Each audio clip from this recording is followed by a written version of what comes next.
I'm going to talk about my detransition. Today I'm going to be talking to you about my detransition.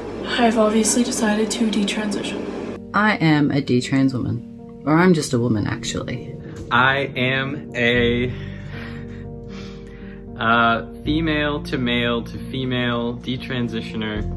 I've been transitioning for the past year and a half, and as of recently I just realized that it was not the right path for me. I hadn't expected to have such a response to it, and I started being contacted by people who've been medically, surgically transitioned. Most of us are same-sex attracted, most of us identify as either lesbian or bisexual, and a lot of us are autistic and tend to be under the age of about 25.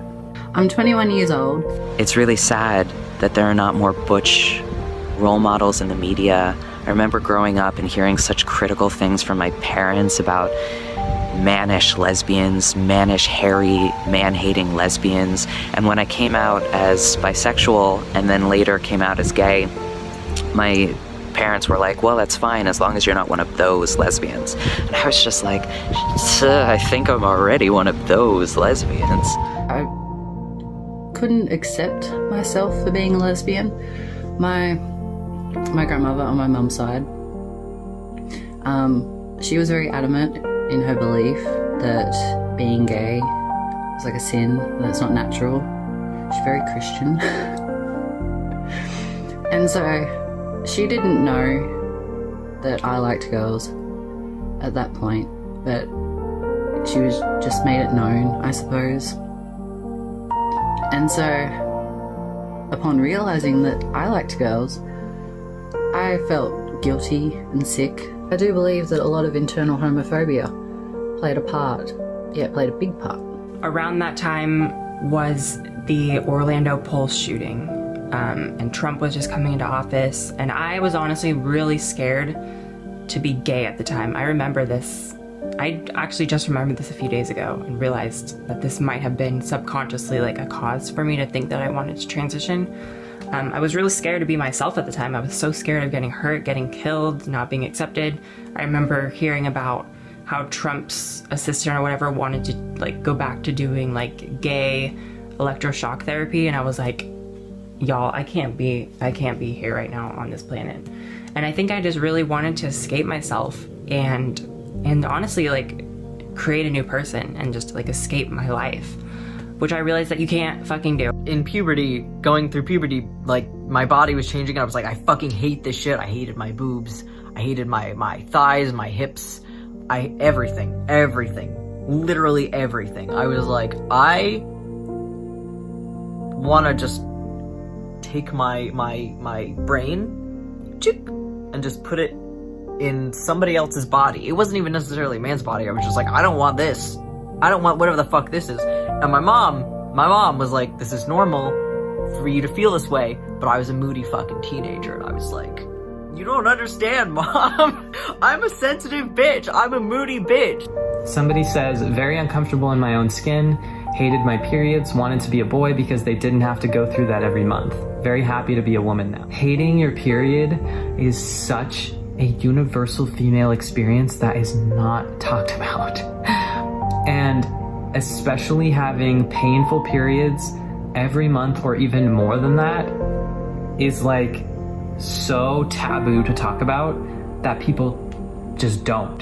And we don't hear about all the women who have to struggle every month or every couple weeks to go through a period that is awful. Reason why I wanted to take testosterone, one of the biggest, was to stop my periods and not have to worry about that anymore. When your voice drops from taking testosterone, it doesn't go back. I was never uncomfortable with my gender. I was uncomfortable with, I'd say, my relationships with other people.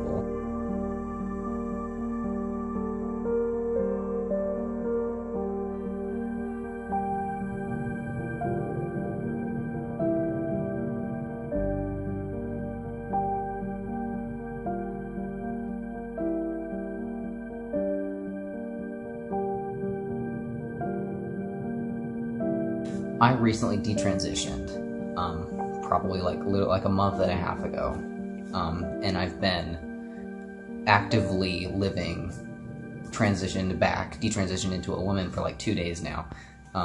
And just the search looking for information for like videos, because I mean, when I figured just like, oh, well, maybe I detransition, I looked it up, and there's YouTube videos out there and there's a lot of good content, but I couldn't find any of the answers or things that people were talking about for things that I wanted to know. I was never uncomfortable with my gender. I was uncomfortable with, I'd say, my relationships with other people. It sounds complicated and it sounds completely random, but sort of all through growing up, I had the whole identity crisis thing. I did take hormones. I took them for a little over a year, and I actually had my approval letter to get top surgery, and I was working on scheduling that, which is when I decided it wasn't what I wanted anymore.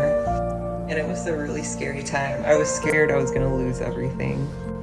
Like, my partner who I met identified as a gay man, so I was afraid that if I detransitioned, he wouldn't want to be with me anymore, which wasn't true. He's been my rock during all of that, because that was such a hard time. Testosterone's a really powerful hormone. I passed as a man fairly well, and I navigated life as a man fairly well. So having to rediscover navigating life as a female and trying to look feminine again was super difficult. And it's still hard now. When your voice drops from taking testosterone, it doesn't go back. And that's something I really struggle with. I used to love singing, but the way testosterone affected my voice, I don't like how I sound when I sing anymore. Socially, it's such a hard thing to do because you already feel like you have to justify being trans to begin with, and then so when you change your mind, it feels like all that justifying you did was just lying or like not being genuine. Okay, so to all of you who keep commenting, go back to being a female, go back to being Alexis, you were hot as Alexis, you were hot as a girl. First of all, fuck you. She was a way for me to express a side of myself that I had only expressed as a child before I became too afraid to express the feminine side of me due to being bullied, being judged, and just starting to grow up and realize that expressing a feminine side as a guy is frowned upon, and it's just something that I know that me and a lot of other people, especially guys in the gay community, get shunned about, and it can make us kind of retract into ourselves and not want to express who we are anymore. I think Alexis gave me the freedom to express my feminine side without feeling judged or scared, because it was like, oh, I'm a trans girl now. It's normal for me to wear makeup, it's normal for me to wear girl clothes, it's normal for me to act this way and portray myself in this way, because I'm not a guy doing it. I'm not going outside of what is socially normal for a guy. It's like, it's normal because I'm a girl now. And I think that's always what it was subconsciously. I don't think I fully knew that at the time, but looking back on it now, I know that that gave me the freedom to express that side of me and not feel judged for it.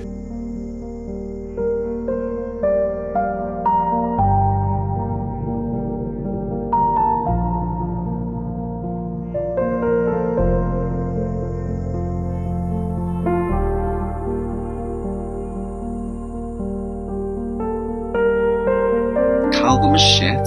Calvin wasn't good at anything. Managers dropped Calvin. Their own parents couldn't love him, so how would anyone else love him? Being gay was just so disgusting. A constant reminder of how defaulted Calvin is. I'm delighted at the judgment of the court today. It was a judgment that will protect vulnerable people. I wish it had been made for me before I embarked on the devastating experiment of puberty blockers. My life would be very different today. This time last year, I joined this case with no hesitation, knowing what I knew about what had and has been going on at gender identity clinics. My hope was that outside of the noise of the culture wars, the court would shine a light on this harmful experiment on vulnerable children and young people. These drugs seriously harm me in more ways than one, and they have harmed many more, particularly young girls and women. This judgment is not political. is about the protection of vulnerable children. Please read it carefully. It exposes a complacent and dangerous culture at the heart of the national centre responsible for treating children and young people with gender dysphoria.